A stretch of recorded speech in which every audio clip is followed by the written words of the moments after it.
Hello friends, welcome you all to engineering talks. So अगर आप इस चैनल पे नए हैं तो डेफिनेटली इस चैनल को सब्सक्राइब कर लीजिएगा, ठीक है। और ये हमारा टेलीग्राम ग्रुप है जो कि बेसिकली इंजीनियरिंग रिलेटेड है। अगर आपको कोई डाउट हो या फिर कुछ नया कुछ जानना हो तो आप हमारे कमेंट सेक्शन में कमेंट भी कर सकते हैं और इस टेलीग्राम ग्रुप से जुड़ के वहां पे भी अपडेट कर सकते हैं या फिर कुछ शेयर कर सकते हैं। और जितनी भी जानकारियां होंगी हम लोग अपने टेलीग्राम ग्रुप पे अपडेट करेंगे, ठीक है। तो बिना किसी देरी के चलिए स्टार्ट करते हैं। तो जैसा कि आज का आप टॉपिक जानते हैं कि आज के हम लोग इस वीडियो में हम लोग चिलर के बारे में पढ़ेंगे, चिलर कैसे काम करता है। तो बिना किसी देरी के चलो स्टार्ट करते हैं। तो चिलर देखो, चिलर बेसिकली जो है, चिलर ये टोटली 4 साइकिल्स में वर्क करता है, ठीक है। 4 साइकिल्स होते हैं चिलर में, ठीक है। सबसे पहला जो होता है वो होता है कंडेंसर वाटर साइकिल और कंडेंस्ड वाटर साइकिल, जिसको हम लोग बोलते हैं कंडेंस्ड वाटर साइकिल, है ना। दूसरा जो होता है वो होता है चिल्ड वाटर साइकिल।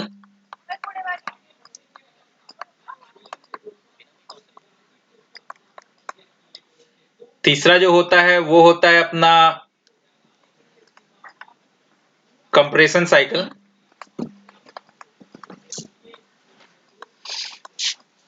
और चौथा जो होता है वो होता है अपना एयर साइकिल, है ना। तो ये 4 साइकिल को कंप्राइज करके चिलर का टोटल वर्किंग होता है। अभी हम लोग हर एक साइकिल को इन डिटेल देखेंगे और समझेंगे कि हर एक साइकिल में क्या क्या होता है, ठीक है। और सबसे लास्ट में हम लोग कंप्रेशन साइकिल में चलेंगे, क्योंकि कंप्रेशन साइकिल ही एक साइकिल है जिसमें ओवरऑल चिलर का रिक्वायरमेंट होता है मेरा, ठीक है। ओवरऑल चिलर में कैसे मेरा वर्किंग होता है वो कंप्रेशन साइकिल में ही क्लियर होता है। Air cycle, chilled water cycle और कंडेंस्ड वाटर साइकिल ये अलग हैं, ठीक है। ये चिलर के आउटसाइड का पार्ट है। तो चलो बिना किसी देरी के सबसे पहले एक छोटा सा बेसिक इंट्रोडक्शन दे देता हूँ चिलर के बारे में, ठीक है। सो दैट कि आपको आगे कॉन्सेप्ट समझने में आसान हो। देखो, कोई भी चिलर में ना 2 सबसे बड़े ट्यूब्स आपको देखने मिल जाएंगे, ठीक है। देखो, जैसे यहाँ पे एक ब्लैक कलर का ट्यूब है, ठीक है। और यहाँ पे ये व्हाइट कलर का ट्यूब है, ठीक है। जो ब्लैक वाला है वो इंसुलेटेड ट्यूब है, क्या है, इंसुलेटेड है ना। और जो व्हाइट है वो नॉन इंसुलेटेड है, ठीक है, नॉन इंसुलेटेड है। तो फिलहाल के लिए इतना जान के रखो, ये जो नॉन इंसुलेटेड है ना वो कंडेंसर है, कंडेंसर ट्यूब है, ठीक है। और जो ये इंसुलेटेड है ना ये अपना इवापोरेटर है, ठीक है। और आगे चलने से पहले एक चीज और जान लो कि जो अपने कूलेंट्स होते हैं ना, जैसे चिलर में ज्यादातर आप R134A ही देखोगे, इसका बॉइलिंग पॉइंट, ठीक है, बॉइलिंग पॉइंट नॉर्मली जैसे आप देखते हो ना कि वाटर का जैसे 100 डिग्री सेंटीग्रेड बॉइलिंग पॉइंट है, मतलब वो उतना पे जाके उबलना स्टार्ट करता है, ठीक है। तो इसका वैसे -26 डिग्री सेंटीग्रेड होता है, मतलब समझ लो -26 डिग्री सेंटीग्रेड पे ही ये उबलना स्टार्ट हो जाएगा। मतलब 0 तक आते आते तो समझ लो ये वेपोरेटेड स्टेट में चला जाएगा, राइट ना। तो ये बेसिक्स हैं, ये जान के रखिए आप। और इसी के अराउंड में हम लोग का टोटल चिलर ऑपरेट करता है, ठीक है। तो चलो स्टार्ट करते हैं, एक एक साइकिल को सबसे पहले समझते हैं और उसके बाद चिलर के ऊपर चलेंगे। और चिलर के ऊपर चल के उसके बाद हम लोग समझेंगे कि चिलर कैसे वर्क करता है कंप्रेशन साइकिल में, ठीक है।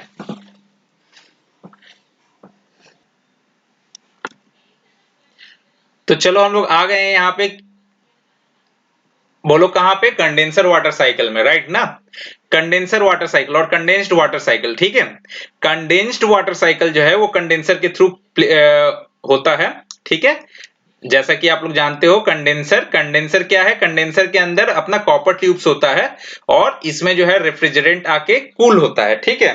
अब ये कितने नंबर स्टेज पे होता है और क्या होता है एक्चुअली रेफ्रिजरेंट के साथ यहाँ पे, वो हम लोग समझेंगे बाद में। मगर फिलहाल के लिए इतना समझ के रखो कि यहाँ पे जो कंडेंसर है, यहाँ पे जो रेफ्रिजरेंट आता है, ठीक है, वो हॉट स्टेट में आता है, ठीक है, वो हॉट स्टेट में आता है। और इससे निकलने के बाद वो थोड़ा सा ठंडा हो जाता है, ठीक है, उसका टेम्परेचर थोड़ा फॉल कर जाता है, ठीक है। मतलब यहाँ पे ऑलमोस्ट वो वेपर स्टेट में आता है और वेपर से यहाँ से वो वेपर प्लस लिक्विड के स्टेट में, यहाँ पे जब वो इंटर करता है वो सुपर हीटेड होता है, ठीक है, अपना कूलेंट सुपर हीटेड होता है, और जब निकलता है तो वो वेपर प्लस लिक्विड के फॉर्म में होता है, ठीक है, सॉरी लो टेम्परेचर होता है उसका, मगर वो वेपर फॉर्म में होता है ना, मींस हीट उसका कम हो जाता है। बट आफ्टर कंडेंसर जब वो इवापोरेटर में जाता है तो फिर से वो वेपर प्लस लिक्विड फॉर्म में जाके एंटर करता है, और जब आउट होता है तब फिर अगेन वो वेपर हो जाता है ना।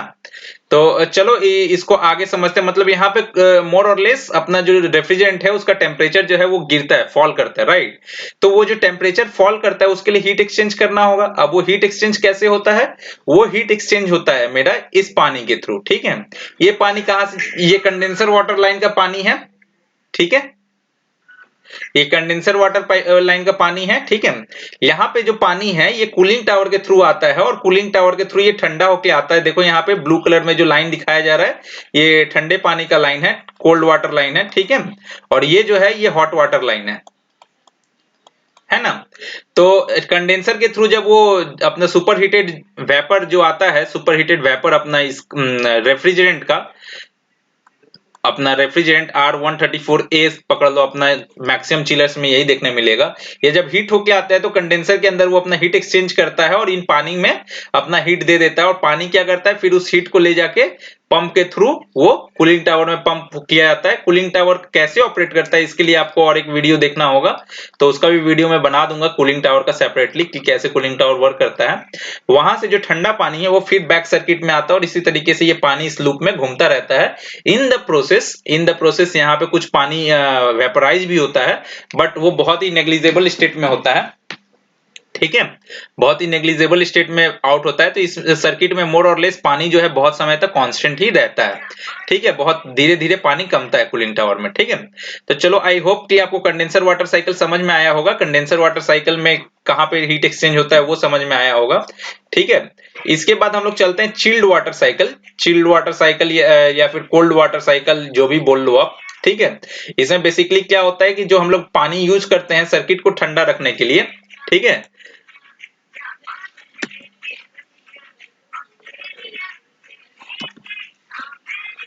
चलो चिल्ड वाटर साइकिल में आ गए हैं हम लोग, ठीक है। चलिए ठीक है, तो हम लोग को कंडेंसर वाटर साइकिल समझ में आ गया था। अब हम लोग चिल्ड वाटर साइकिल की तरफ आ गए हैं। चिल्ड वाटर साइकिल में क्या होता है? चिल्ड वाटर साइकिल में देखो इवापोरेटर है, ठीक है, इवापोरेटर जो इंसुलेटेड पार्ट था अपना, आई होप आपको याद होगा, ये इवापोरेटर जो है इंसुलेटेड पार्ट रहता है। इसमें आने के पहले, मतलब जो अपना रेफ्रिजरेंट आता है इसके अंदर, ठीक है, रेफ्रिजरेंट जो आता है वो कंपैरेटिवली वेपर और लिक्विड फॉर्म में रहता है, इन दोनों का मिक्सचर रहता है, ठीक है। और जैसे यहाँ पे आता है तो सिंस आप लोग जानते हो कि इसका जो R134A अगर हम लोग कंसीडर करें तो इसका जो बॉइलिंग पॉइंट है वो -26 डिग्री सेंटीग्रेड के करीब है, राइट। तो -26 डिग्री सेंटीग्रेड है तो ये इस पानी से भी हीट को एब्जॉर्ब कर सकता है, राइट ना। तो ये वेपर प्लस लिक्विड स्टेट में आता है, और जब ये पानी के कांटेक्ट में आता है, जो कि मेरा एयर हैंडलिंग सर्किट के थ्रू रोटेट हो रहा है, सर्कुलेट हो रहा है, यहाँ पे ये आके उसके पानी का जो हीट है वो उसको एब्जॉर्ब कर लेता है, और पानी का जब हीट को एब्जॉर्ब करता है वो, तब वो उस सर्किट में बैक फिर वेपर स्टेट में, सैचुरेटेड वेपर फॉर्म में बैक हो जाता है विथ एक्सेस हीट। मतलब देखो रिलेटिवली ठंडा होके एंटर कर रहा था इवापोरेटर में, और जब निकलता है तब वो वेपर स्टेट में जाता है। तो वो जो टेम्परेचर का एक्सचेंज होता है, वो जो हीट का एक्सचेंज होता है, वही हीट का एक्सचेंज जो है इस गर्म पानी को, जो कि हमारे सर्किट से आ रहा है, हॉट वाटर को कोल्ड वाटर में चेंज कर देता है, ठीक है। और कोल्ड वाटर फिर क्या है, अपने सर्किट में जाता है, एयर हैंडलिंग यूनिट्स में जाता है। एयर साइकिल में हम लोग समझेंगे कि एयर हैंडलिंग यूनिट कैसे वर्क करता है। तो देखो ये कोल्ड वाटर जो है वो इवापोरेटर से आउट होता है और हॉट वाटर इन होता है, ठीक है। यहाँ पे देखो हॉट वाटर इन हो रहा है और यहाँ से कोल्ड वाटर आउट हो रहा है। अब कंडेंसर साइकिल में देखो तो कि कंडेंस वाटर साइकिल में हॉट वाटर वहां पे आउट होता है और कोल्ड वाटर इन होता है, राइट ना। होपफुली ये दोनों साइकिल क्लियर होगा, ठीक है। चलो फिर चलते हैं अगला साइकिल की तरफ। अगला साइकिल कौन सा है बोलो? एयर साइकिल, ठीक है। एयर साइकिल, एयर साइकिल में क्या होता है वो हम लोग समझेंगे। एयर साइकिल में जो यहाँ पे आप एयर हैंडलिंग यूनिट्स देख रहे हैं, एयर हैंडलिंग यूनिट्स का ही इन डिटेल्ड वर्जन है एयर साइकिल, ठीक है। चलो एयर साइकिल में आ गए हम लोग। एयर साइकिल को देखते हैं यहाँ पे। तो देखो ये अगर एरिया मान लो हमें ठंडा करना है, ठीक है, this area needs to be close, ये जो एरिया हम लोग ने दिखाया ये एरिया को हम लोगों को ठंडा करना है, ठीक है। तो ठंडा करने के लिए क्या है कि ये जो फिक्स्ड वॉल्यूम ऑफ एयर है इसको हम लोग को ठंडा करना पड़ेगा, ठीक है।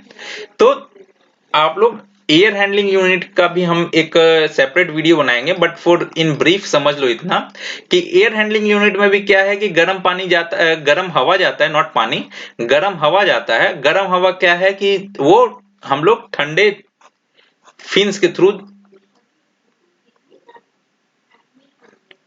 ऐसे कॉइल्स रहते हैं, ठीक है, कॉइल्स जो हैं वो रेडिएटर टाइप फिन्स के थ्रू रहते हैं और इनके थ्रू जब गर्म हवा पास होता है, यहां से समझ लो हॉट एयर है, हॉट एयर जो रूम का एयर है वो जाके फिर कोल्ड एयर में चेंज हो जाता है, राइट। और ये कोल्ड एयर को फिर एयर इस ब्लोअर के थ्रू हम लोग सर्किट में बैक पुश करते हैं, ठीक है।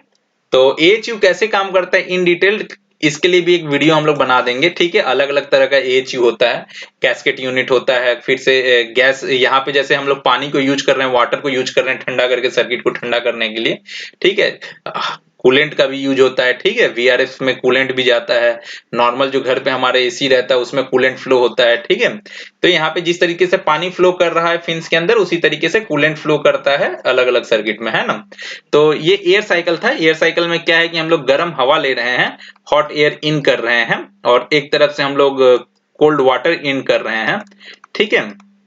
ये वाटर का टेम्परेचर मोर और लेस आपका 8 डिग्री सेंटीग्रेड या फिर समझ लिए 8 के आसपास रहता है, थोड़ा 7.8 7.5 ऐसे रहता है और जब निकलता है तब ये 10-12 ऐसे होके निकलता है, ठीक है। फिर से ये सर्किट में 8 डिग्री सेंटीग्रेड में ऐसे करके ये टेम्परेचर जैसे जैसे गेन करते रहता है। हम लोग बेसिकली जो है ये टेम्परेचर वो 8 डिग्री के करीब करीब मेंटेन करते हैं, इनपुट टेम्परेचर, है ना। तो यहाँ पे ये ठंडा वाटर आता है और हॉट लेके जाता है बाहर में और उसके बाद गर्म हवा को इसी तरीके से हीट एक्सचेंज प्रोसेस के थ्रू इस वाटर का जो हीट है, सॉरी एयर का जो हीट है ये वाटर गेन कर लेता है और अल्टीमेटली सर्किट में लेके जाता है। तो इसके ऊपर भी एक सेपरेट वीडियो बना देंगे, ठीक है, कि ये कैसे एएचयू कैसे कितने तरीके के एएचयू होते हैं और कैसे कैसे काम करते हैं, ठीक है। तो ये एक बेसिक था एयर साइकिल के बारे में, ठीक है। अभी तक हम लोगों ने तीनों साइकिल देख लिया, air cycle, condenser water cycle, condensed water cycle, है ना, कंडेंस्ड वाटर साइकिल देखा, राइट। उसके बाद हमने देखा चिल्ड वाटर साइकिल, ठीक है। उसके बाद हमने क्या देखा, हमने देखा एयर साइकिल, राइट ना। ये तीनों देख लिया, बचा क्या हमारे पास, बच गया हमारे पास कंप्रेशन साइकिल।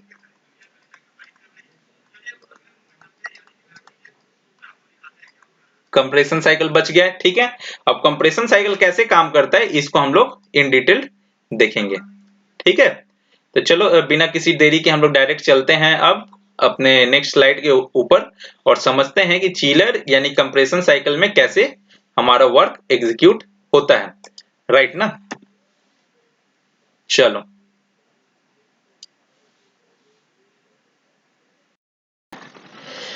तो चलो देख लेते हैं अभी चिलर कैसे काम करता है, ठीक है। तो सबसे पहले मैंने बताया था कि जो इंसुलेटेड पार्ट है वो अपना क्या है, वो अपना इवेपोरेटर है, राइट ना। और जो नॉन इंसुलेटेड सबसे बड़ा ट्यूब है वो कंडेंसर है, राइट। और ये जो आपको दिख रहा है ये पार्ट अपना मोटर प्लस कंप्रेसर यूनिट है, ठीक है। यहाँ पे जो कंप्रेसर दिखाया गया है वो स्क्रू कंप्रेसर है, ठीक है। यहाँ पे जो कंप्रेसर दिखाया गया है वो स्क्रू कंप्रेसर है, ठीक है। इसी तरह से हर्मेटिक कंप्रेसर होता है, सेमी हर्मेटिक कंप्रेसर होता है, स्क्रॉल कंप्रेसर होता है, ठीक है। तो यहाँ पे स्क्रू कंप्रेसर है, ठीक है। चलो तो अब प्रोसेस समझते हैं। कंप्रेसर आप जानते हो कंप्रेसर क्या होता है, नहीं जानते हो तो चलो एक छोटा सा एग्जांपल दे देते हैं। पिस्टन देखा है आपने, बहुत लोग पिस्टन जानते होंगे, ठीक है। ये मान लो अपना पिस्टन है, बाइक वगैरह में रहता है अपना पिस्टन, है ना।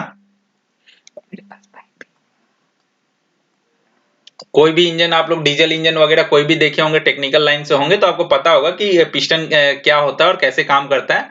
मान लो कि इस पिस्टन के एक वाल्व से यहाँ पे एक वाल्व है, ठीक है, और यहाँ पे एक वाल्व है। वाल्व का स्ट्रक्चर कुछ इस तरीके का है, ठीक है। अगर नीचे आप इन डिटेल्ड देखो तो एक सेल्फ क्लोज्ड वाल्व है, सेल्फ प्रेशर से,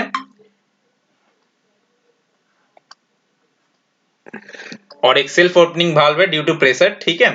प्रेशर डिफरेंस होने की वजह से एक ये क्या है कि ये जब इस तरफ से प्रेशराइज होगा तब खुल पाएगा, और जब प्रेशर बढ़ जाएगा तो इस तरफ से क्लोज होना पड़ेगा इसे। और ये क्या है, जब प्रेशर एक लिमिट से बढ़ जाएगा देन ये अपने आप खुल जाएगा, अदरवाइज ये क्लोज हो जाएगा, ठीक है। तो इसको स्प्रिंग लोडेड ऑपरेशन से हम लोग समझ सकते हैं, बेसिक्स है, ऐसा होता नहीं है इन एक्चुअल, इसके पीछे भी फिजिक्स रहता है अपना, ठीक है। तो चलो अभी देखते हैं पिस्टन में क्या होता है एक्चुअली। अगर मान लो यहाँ से कोई लिक्विड या फिर कुछ भी गैस अगर हम लोग इन करते हैं, तो पिस्टन जब कंप्रेस करता है तो वो क्या होगा, वॉल्यूम कम होगा, राइट। इतना वॉल्यूम जो है अगर कंप्रेस होगा तो ये वॉल्यूम कम होगा, वॉल्यूम कम होगा तो प्रेशर बढ़ेगा, राइट ना। प्रेशर बढ़ेगा, और प्रेशर बढ़ेगा तो क्या होगा, हम लोग लॉ जानते हैं, PV equal to NRT. PV equals to NRT हम लोग लॉ जानते हैं ना, ये नॉर्मल बेसिक लॉ होता है गैस का। पीवी इक्वल्स टू एनआरटी के हिसाब से अगर वॉल्यूम मेरा घटता है तो प्रेशर को उसको मैनेज करने के लिए बढ़ना पड़ेगा, और सिमिलरली अगर प्रेशर बढ़ता है तो टेम्परेचर भी बढ़ेगा, राइट ना। तो ये एक आइडियल गैस लॉ है, इसी को फॉलो करके मैक्सिमम काम होता है, ठीक है। तो इसको हम लोग साइड में लिख के रखते हैं, ठीक है, क्योंकि ओवरऑल वीडियो में ये मैक्सिमम जगह पे यही काम आने वाला है, एक रेफरेंस की तरह, पीवी इक्वल्स टू एनआरटी, ठीक है। ये आइडियल गैस लॉ है। तो अब जब कंप्रेस हो गया तो इसका प्रेशर और टेम्परेचर दोनों बढ़ जाएगा, इन दैट सिनेरियो ये दूसरे वाल्व से एग्जीक्यूट हो जाएगा। तो जब आया था क्या था, लो प्रेशर था, right, low pressure low temperature था। जब निकल रहा है तब क्या है, high pressure and high temperature, है ना। लो प्रेशर लो टेम्परेचर था, और जब निकल रहा है तब क्या हो रहा है, हाई प्रेशर पे है और हाई टेम्परेचर पे है, राइट ना। तो ये है कंप्रेसर का काम, है ना। तो चलो इसको हम लोग अभी अपने चिलर के केस में लगाते हैं, और चिलर को समझते हैं कि कैसे चिलर वर्क करता है ना, कैसे कंप्रेसर वर्क करता है। तो जैसे अपना टोटल एचवीएसी सिस्टम का भी 4 स्टेज है ना, वैसे चिलर के भी 4 स्टेजेस हैं, ठीक है। चिलर जो है वो 4 स्टेजेस में वर्क करता है। अब कौन कौन से हैं वो 4 स्टेजेस और कैसे काम होता है वो हम लोग समझेंगे, है ना। चलो, तो सबसे पहले स्टार्ट करते हैं हम लोग इवापोरेटर से, ठीक है। इवापोरेटर में याद है क्या होता है, सर्किट से मेरा गर्म पानी आता है और ठंडा पानी सर्किट में जाता है, राइट ना। Hot water gets in and cold waters gets out in the circuit, it is evaporator. याद है मैंने इवापोरेटर से बोला था कि जब इवापोरेटर में पानी आता है तब वो क्या होता है, almost liquid and vapour state में आता है, ठीक है। ये अपना फर्स्ट स्टेज है। और जब निकलता है तब क्या होता है, वो गेन कर लेता है, ये गर्म पानी से थोड़ा हीट गेन कर लेता है, कोल्ड वाटर को छोड़ देता है, और हीट गेन करके ये क्या हो जाएगा, फिर ये लिक्विड वेपर स्टेज में आ जाएगा। फिर भी इस लिक्विड का जो है वो लो प्रेशर पे रहता है लिक्विड, ठीक है। इस लिक्विड में प्रेशर नहीं रहता है, लो टेम्परेचर रहता है,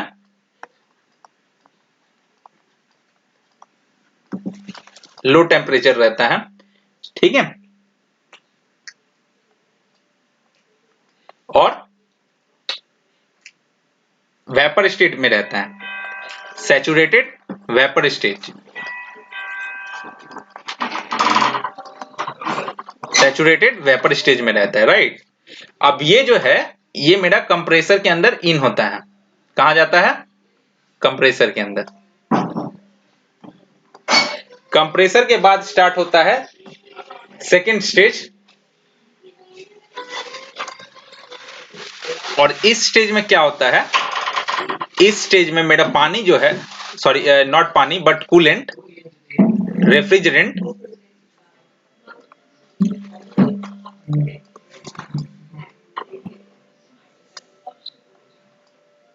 वो कंप्रेस होने के बाद उसका टेम्परेचर बढ़ जाता है,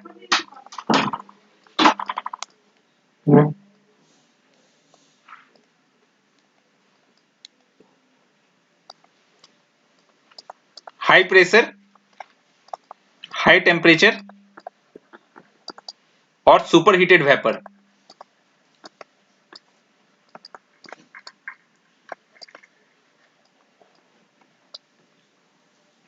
सुपर हीटेड वेपर हो जाता है। ठीक है, इसके बाद कंडेंसर में याद है क्या होता है? कंडेंसर में हम लोगों ने देखा था कंडेंसर वाटर साइकिल में कोल्ड वाटर इन होता है, ठीक है, अपने कूलिंग टावर से, और वो टेम्परेचर गेन करके यहां से हीट अप होके कंडेंसर से बाहर निकलता है। सिंस इसने अभी क्या है कि जब मेरा लिक्विड जो था वो हाई प्रेशर हाई टेम्परेचर और सुपर स्टेटेड वेपर के स्टेज में था, और जब ये हमने इसे थोड़ा सा टेम्परेचर निकाल लिया, तब ये क्या हो जाएगा? प्रेशर तो इसका स्टिल हाई है, तो pressure is still high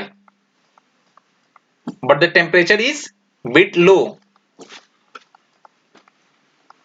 temperature, and vapour stage क्या है? वेपर स्टेज अभी सैचुरेटेड लिक्विड में बदल गया है, सैचुरेटेड लिक्विड में बदल गया है। ठीक है, हीट लूज करके। ये था मेरा दूसरा स्टेज, ये है मेरा तीसरा स्टेज। इसके बाद कंडेंसर और इवापोरेटर के बीच में एक वाल्व होता है जिसको हम लोग कहते हैं एक्सपेंशन वाल्व, और ये है हमारा फोर्थ स्टेज और एंड स्टेज। एक्सपेंशन वाल्व क्या? Expansion valve. एक्सपेंशन वाल्व के ऊपर आपको एक सेपरेट वीडियो लगेगा, क्योंकि ये भी 3 टाइप्स के होते हैं। ठीक है, तो इसको भी समझने के लिए आपको एक वीडियो लगेगा, तो उसके लिए हम लोग और एक वीडियो बनाएंगे। ठीक है, एक बेसिक बता देते हैं कि ये अभी मैक्सिमम सर्किट्स में electronic type expansion valve use होता है, जो कि सक्शन लाइन यानी इस पार्ट को, एक नंबर स्टेज को सक्शन स्टेज कहते हैं। ठीक है, सक्शन लाइन, और इसको डिस्चार्ज लाइन कहते हैं। ठीक है, जो कंप्रेसर से निकलकर कंडेंसर तक जाता है। ठीक है, और जो इवापोरेटर से कंप्रेसर में जाता है, देखोगे कि ये लाइन जो रहता है वो इंसुलेटेड रहता है। ठीक है, और डिस्चार्ज लाइन जो रहता है वो नॉन इंसुलेटेड रहता है।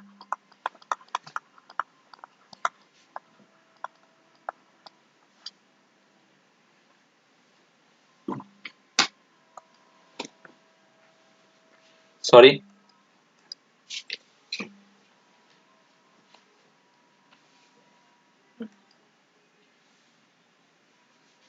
ठीक है, नॉन इंसुलेटेड रहता है ना। चलो, तो इलेक्ट्रॉनिक रहता है। अभी इसमें क्या होता है समझो कि हाई प्रेशर और हाई टेम्परेचर का जो लिक्विड रहता है, हाई प्रेशर लो टेम्परेचर और सैचुरेटेड लिक्विड जो रहता है, वो बहुत छोटे से ऑरिफिस के थ्रू पास करवाया जाता है। 3 नंबर स्टेज और 4 नंबर स्टेज का पाथ जो होता है वो काफी छोटा होता है, देखोगे आप हमेशा। ठीक है, ये थिक कंडेंसर से निकल के इवापोरेटर में एंटर करता है with expansion valve in between, और ये एक्सपेंशन वाल्व काफी कम खुला हुआ होता है। कम खुले हुए होने की वजह से क्या होता है कि आपका जो वॉल्यूम हाई प्रेशर लिक्विड है, जब वो रिलीज होता है, तो PV equals to NRT law को देखो। जब हाई प्रेशर लिक्विड जब रिलीज होता है छोटे से एरिया से, तो उसका जो वॉल्यूम है, तो वॉल्यूम काफी ज्यादा बढ़ जाता है, और उस वॉल्यूम को बढ़े हुए वॉल्यूम को मेंटेन करने के लिए प्रेशर को नीचे आना पड़ता है। ठीक है, तो प्रेशर को जब नीचे आना पड़ता है तो टेम्परेचर भी और प्लस फॉल होता है, और फॉल होने की वजह से जो अपना लिक्विड है,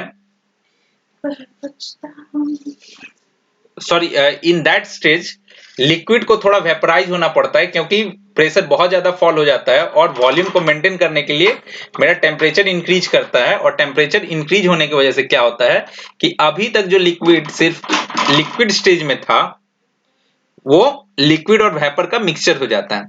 तो इस स्टेज में जो फोर्थ स्टेज है उसमें क्या होता है देखो, उसमें प्रेशर आपका लो हो गया, हाई प्रेशर लो प्रेशर में चेंज हो जाता है।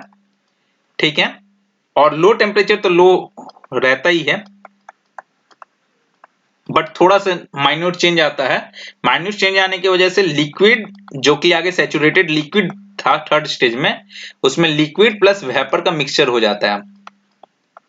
ठीक है, और ये मिक्सचर डायरेक्ट इवापोरेटर में घुसता है, जहां पे इसे हॉट वाटर का इंटरेक्शन होता है। हॉट वाटर क्या करता है कि उससे हीट को ले लेता है और उसे कोल्ड होके वापस कर देता है सर्किट में, और खुद जो लिक्विड कन्वर्ट हुआ था लिक्विड प्लस वेपर मिक्सचर में, वो सैचुरेटेड वेपर में अगेन चेंज हो जाता है। ठीक है, और चेंज होने की वजह से क्या होता है कि बैक फिर वो सक्शन लाइन में चला जाता है। ठीक है, तो अब सक्शन लाइन को हम लोग पहचानेंगे कैसे? तो ये था टोटल साइकिल। देखो सबसे पहले low pressure low temperature saturated vapour, evaporator से जाके कंप्रेसर में कंप्रेस हुआ, high pressure high temperature super heated vapour, उसके बाद कंडेंसर के थ्रू वो हीट एक्सचेंज करके टेम्परेचर को फॉल किया, और टेम्परेचर फॉल होने की वजह से वो लिक्विड फॉर्म में आता है। फिर एक्सपेंशन वाल्व के थ्रू जाता है, एक्सपेंशन वाल्व का ओरिफिस काफी छोटा होने की वजह से उसका प्रेशर फॉल होता है, क्योंकि वॉल्यूम बढ़ रहा है। वॉल्यूम बढ़ रहा है तो उसको मेंटेन करने के लिए थोड़ा टेम्परेचर बढ़ता है।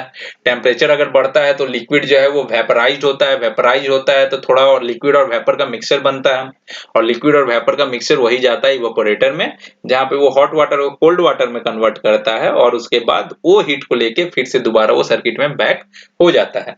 और इसी तरीके से ये पूरा साइकिल जो है ये रेफ्रिजरेंट का साइकिल चलता रहता है, और इसी तरीके से ठंडा होता रहता है। ठीक है, तो आई होप आपको टोटली चिलर का ऑपरेशन समझ में आया होगा। ठीक है, चलो अभी हम लोग नेक्स्ट स्लाइड पे चलते हैं और आपको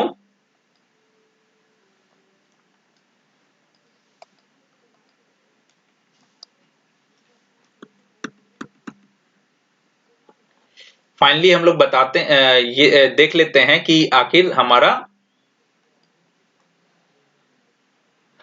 डिस्चार्ज लाइन और सक्शन लाइन एक्चुअल में हम लोग देख कहां पे पाएंगे। तो किसी भी चिलर में देखो, ये चिलर का एरिया मैं क्लीन कर दिया हूं।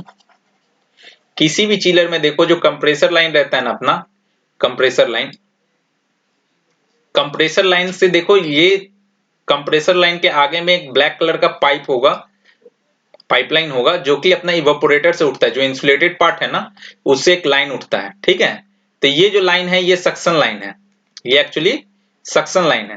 क्या है? जो ये इवेपोरेटर से कंप्रेसर के अंदर जा रहा है वो सक्शन लाइन है। फिर देखोगे आप कि कंप्रेसर के अंदर से एक लाइन निकल के अपना व्हाइट नॉन इंसुलेटेड बड़े ट्यूब में आता है, वो लाइन जो है वो लाइन मेरा डिस्चार्ज लाइन है। ठीक है, ये डिस्चार्ज लाइन है, ये सक्शन लाइन है। तो आई होप आपको टोटल अपना चिलर का वर्किंग कॉन्सेप्ट समझ में आया होगा। हम और वीडियोस बनाएंगे जिसके थ्रू आप कूलिंग टावर का ऑपरेशन और एयर हैंडलिंग यूनिट्स के ऑपरेशन को सही से समझ पाएंगे। ठीक है, तो अगर आपको वीडियो अच्छा लगा होगा तो जरूर वीडियो को लाइक कीजिएगा। ठीक है, अपने और भी दोस्तों के साथ शेयर कीजिए। ठीक है, कमेंट्स में बताइए कि आपको कैसा लगा और आप और किस चीज के ऊपर वीडियो देखना चाहेंगे। ठीक है, तो मिलते हैं नेक्स्ट वीडियो में, तब तक के लिए चैनल को सब्सक्राइब कर लीजिए, है ना।